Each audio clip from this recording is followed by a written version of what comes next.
কাল আছে, ওইটাকে আপনি মাঝে মাঝে পরিবর্তন করেন না, কয়েক বছর পর বোধহয় নতুন টিম দেন না। তো সংস্কার দিয়ে আমরা নতুন টিম লাগাচ্ছি, এটা হচ্ছে সংস্কার।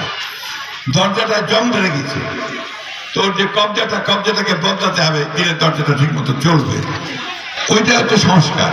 তো অন্যভাবে দেশের রাজনীতিতেও আপনার এই সংস্কারের প্রয়োজন হয়, তা নাহলে ওই রাজনীতিতে জং ধরে যায়, ওটা পচে ধরে। তা আমাদের দেশেও সব রাজনৈতিক দলের নেতারা সবাই মিলে ঠিক করছে, ছাত্ররা মিলে ঠিক করছে যে কিছু কিছু সংস্কার করতে হবে, তাহলে দেশটা ভালো চলবে। যেইগুলোতে সমস্ত দলগুলো এক হয়েছে, একমত হয়েছে, সেগুলোর সই হবে আগামী 17 তারিখ সংস্কার। আর যেগুলো হয়নি, একমত হতে পারেনি, সেগুলো ভোটের মাধ্যমে আপনাদের কাছে আসবে যে ভাই এটা আমরা পাশ করতে চাই, আপনারা যদি পছন্দ করেন তাহলে আমাদেরকে ভোট দিন, আমরা পার্লামেন্টে গিয়ে এটা পাশ করব। ঠিক আছে? দেশের আমাদের পার্টির তরফ থেকে আমরা বলেছি যে আমরা যদি নির্বাচিত হতে পারি, আমাদের প্রথম কাজ কি হবে?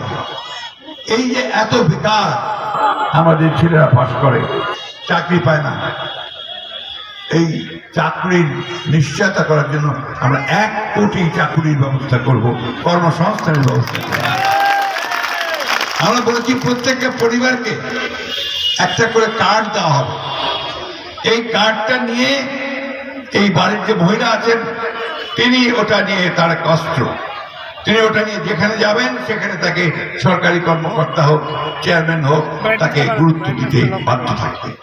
ফ্যামিলি কার্ড যেটাকে বলে। হ্যাঁ, স্বাস্থ্য, আমাদের হাসপাতালে আমরা চিকিৎসা পাই না, সেই স্বাস্থ্য সেবাকে আমরা উন্নত করব। আমরা শিক্ষা খাতে অর্থ বাড়াবো। আমরা স্কুল কলেজগুলোকে, বিশেষ করে যেগুলো পাশ করলে চাকরি পাওয়া যাবে, খালি বিএমএ পাশ করলে চাকরি পাওয়া যায় না। আমার কাছে প্রতিদিন ছেলেমেয়েরা আসতে থাকে, বিএ পাশ করেছে, এমএ পাশ করেছে, আর চাকরিটা বেকার।